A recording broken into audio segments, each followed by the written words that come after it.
Olá, meus irmãos. Se você ainda não for um de nossos inscritos, peço que inscreva-se no canal e ative o sininho para receber as notificações.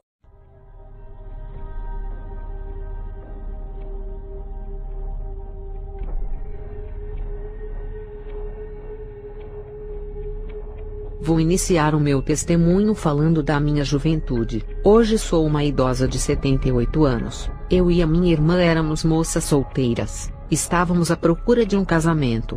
Eu orava a Deus e o Senhor me revelou quem seria o meu esposo. Depois abri a palavra para confirmar a revelação e deu certo. Um pastor usado orou por mim pedindo para Deus confirmar se essa pessoa era certa. E Deus confirmou na boca do pastor. Mesmo assim eu não me precipitei e conheci toda a vida desse servo para ver se ele era um homem de Deus. Eu o vigiei para ver se dava bom testemunho de vida no lugar onde morava. Observei como ele tratava os seus pais. E ainda perguntei aos seus pais se ele era um bom filho. Os seus pais disseram que ele antes de conhecer a Jesus era uma pessoa difícil, mas agora era um amor de pessoa. O tempo passou, e vi com os meus olhos que ele era o esposo preparado para mim. O problema era que ele estava desempregado. Os meus pais disseram que Deus nunca iria me dar um homem desempregado para eu passar fome com ele. Quando orei a Deus, eu pedi um esposo que fosse santo e que nunca viesse a me deixar.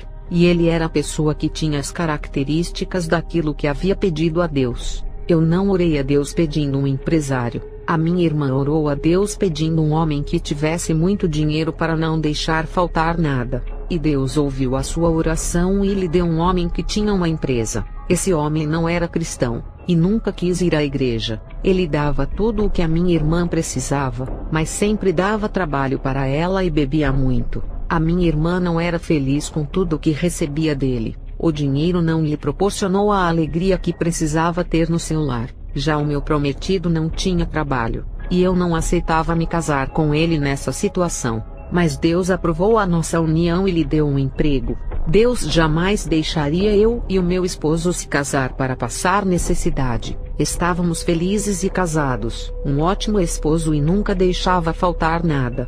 O seu salário, mesmo sendo pouco, supria a minha necessidade. Mas quando eu comecei a olhar a vida de abundância que a minha irmã vivia, fiquei triste. Ela tinha roupas melhores do que eu e ainda viajava para outros países. O meu esposo não podia me dar uma vida de princesa, mesmo não deixando faltar nada. Eu o deixei por isso e voltei para a casa dos meus pais. A minha irmã ainda disse para mim que não era feliz, apesar de viver uma vida de rainha. Ela disse que o meu esposo era muito bom. Eu me interessei por um pastor que tinha um salário muito alto e fui morar com ele. Eu pensei, não vou sofrer igual a minha irmã que casou com um ímpio. Esse é pastor e não vai me dar trabalho, mas vai me ajudar. Esse homem me dava de tudo. Agora tinha a vida de rainha que tanto queria. Mas esse pastor começou a querer ser o meu dono por dar de tudo. Eu era humilhada se não obedecesse a ele. Ele me feria com palavras e ainda dizia que se eu não cumprisse com o meu papel de mulher iria me deixar e procurar outra.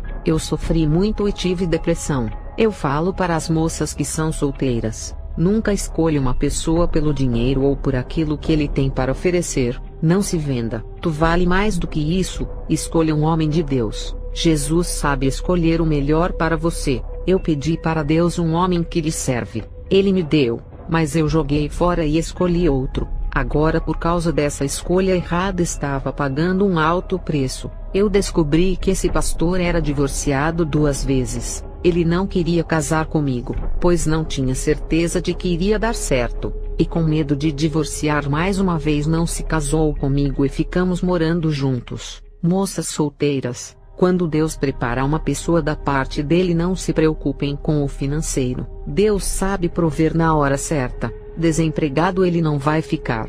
Deus vai prover emprego e tudo. Eu sempre fui uma mulher de oração, e nessa situação eu clamei a Deus e ele me ouviu.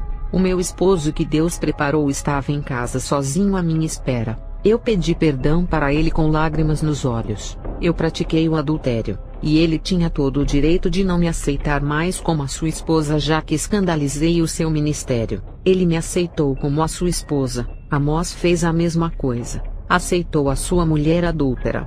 Eu tinha pedido para Deus um homem que nunca me deixasse, e ele era essa pessoa. Anos se passaram e tivemos filhos. Eu descobri que estava com câncer. Os meus cabelos começaram a cair. Estava fraca por causa da doença. O tratamento também era sofrido para mim. Eu pensei que o meu esposo iria me deixar por causa da doença. Eu fiquei careca e perdi todo o meu cabelo. O meu esposo ficou ao meu lado até a minha cura. Até que um anjo apareceu a mim e tocou na minha cabeça. E depois que fui curada do câncer, Deus deu uma grande bênção ao meu esposo. Ele entrou em uma multinacional e começou a ganhar 5 vezes mais comparado com o seu antigo salário. Fomos fiéis no pouco e Deus nos colocou no muito. E o meu esposo ganhou uma bolsa do curso de inglês para fazer gratuitamente. A empresa pagou a sua faculdade, e quando meu esposo terminou o curso e se formou, mudou de cargo, e passou a ganhar 8 vezes mais que ganhava antes, e juntos envelhecemos passando pelas provas. No ano de 2009, eu tive um arrebatamento de espírito. Foi o único dia que vi o rosto de Jesus. Estava orando há 15 dias, sempre à meia-noite. A minha alma desceu em uma escuridão sem fim até chegar ao lugar de trevas. Comecei a caminhar desesperada e perdida por esse lugar. Caminhando, eu vi fogos vermelhos saindo do chão. Era um lugar cheio de pessoas nuas, entre homens e mulheres, prostitutas, transexuais, lésbicas e atrizes pornôs. Eu vi 3 atrizes que gravaram filmes pornográficos quando estavam vivas na Terra. Eu não conhecia essas mulheres porque nunca assistia aos seus filmes. Uma voz disse: "Essa se chama Anastasia Blue." Ela estava sendo estuprada pelos demônios. A outra que estava na mesma situação se chamava Chloe Jones. E a última famosa que vi foi Lolo Ferrari. Eu ouvia a voz de Jesus falando comigo e revelando tudo. O Senhor disse: "Filha, essas mulheres que vistes nesse lugar se entregaram aos prazeres pensando que seriam felizes. Elas encontraram um grande vazio que não foi preenchido pela prostituição do cinema. Elas ficaram oprimidas por serem objetos sexuais e mercadorias do prazer. Os demônios da depressão fizeram morada nelas e elas se suicidaram. Esse é o resultado de todos os que procuram prazeres no sexo."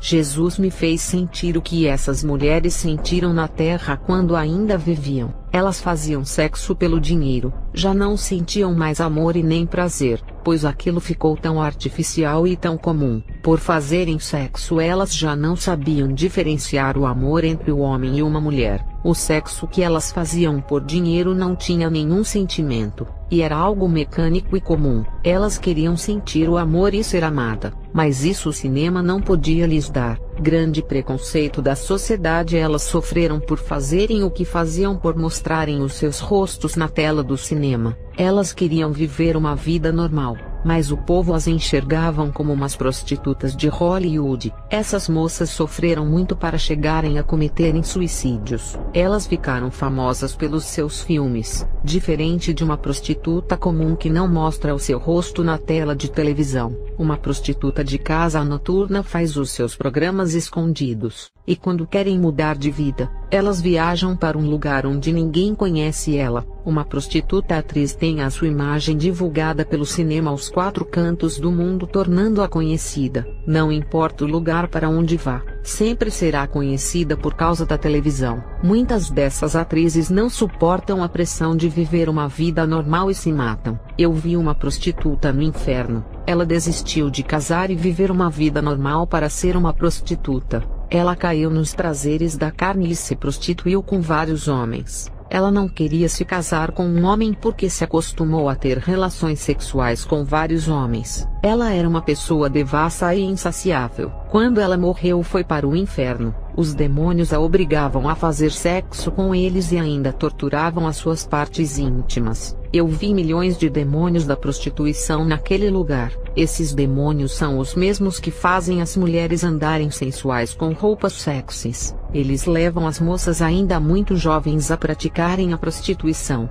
Eu vi os demônios que trabalham na vida de modelos e prostitutas atrizes. Moças que sonham ser modelos ou mísseis também são influenciadas por esses demônios. Tudo o que tem a ver com a beleza e o sexo, esses demônios estão envolvidos. Eles levam as mulheres a serem um produto da mídia e uma mercadoria lucrativa da empresa. Mulheres que nasceram bonitas tornam-se alvos de empresas de beleza ou do sexo. O objetivo dessas empresas diabólicas é venderem a beleza dada por Deus. Esses mesmos demônios fazem as mulheres implantarem silicones e a fazerem plásticas para melhorarem as suas aparências. Empresas do sexo que vendem o corpo da mulher, incluindo o cinema, são satanistas, e divulgam a imoralidade, sodomia e depravação. As empresas de modelos igualmente usam a imagem da mulher para divulgarem a sensualidade e a beleza. Estas empresas não são honestas. Eu aconselho que não trabalhem em lugares assim. São empresas que estão levando milhares de almas para o inferno.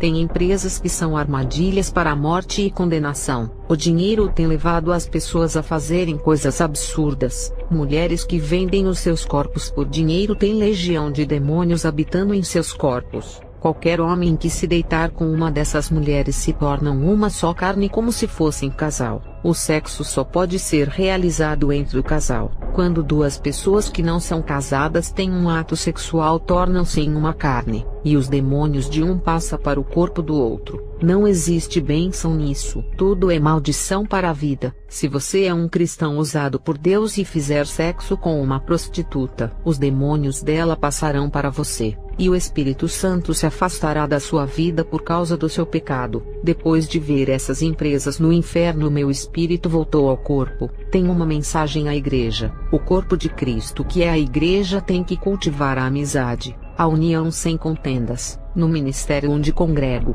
o meu esposo, como pastor, conseguiu adotar esse padrão. O problema das igrejas dos dias atuais é se importar com os alvos alheios e ficam atacando as outras igrejas. Se os ministérios se preocupassem com as suas ovelhas e deixassem os pastores cuidarem dos seus rebanhos, as coisas seriam melhores. O meu esposo, como um pastor, se preocupa com o rebanho que está em suas mãos, porque é dele que Jesus irá cobrar naquele grande dia. Não podemos nos preocupar com as pessoas de outras igrejas, se vivem o evangelho ou não. Essas almas não estão sobre as nossas responsabilidades. Não é fácil manter a união e a harmonia dentro da igreja. Tem irmãos de personalidade negativa que repelem os outros irmãos e impedem o triunfo da cooperação. O amor e a aprendizagem não reinam onde tem irmãos de personalidades difíceis. Digo aos pastores que mostrem o seu amor. Não escandalizem a obra de Deus. Exortem as pessoas ao arrependimento sem usarem palavras que venham a ferir e manchar de propósito. O Senhor me revelou que a maioria da obra começa bem e termina mal.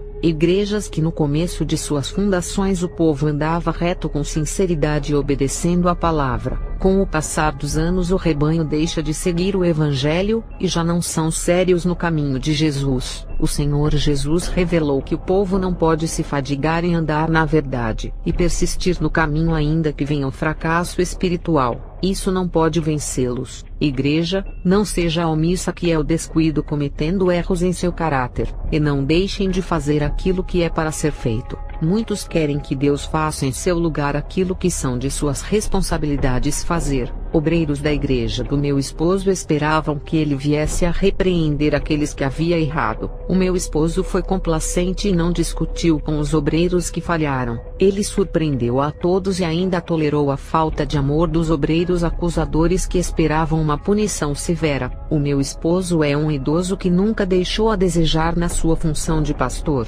Quando é para corrigir e aplicar a disciplina, ele faz. Mas punir um membro para massagear o ego do outro ou realizar o desejo de maldade que está no coração do vingador, jamais. Ele procura em querer fazer o bem por completo e ser beneficente a todos. Ele ensina a pessoa a ser benevolente, a ter boa vontade de ajudar a obra e fazer o bem. Ele procura sempre fazer com que o rebanho obedeça a palavra de Deus por amor e não por obrigação para agradá-lo. Ele sempre fala que se for para viver uma vida cristã forçada sem amor, não vai agradar a Deus. É melhor sair do caminho de Jesus e voltar para o mundo, já que sente mais prazer lá do que servir a Jesus. Todo cristão tem que ter a essência do bem em seu modo de viver. A substância do amor ágape tem que estar dentro do coração. Na nossa igreja, Pedimos os membros para não ficarem distraídos com os visitantes e não causarem descortesia tratando com descaso. Tem cristãos que não prestam atenção no que acontece na igreja,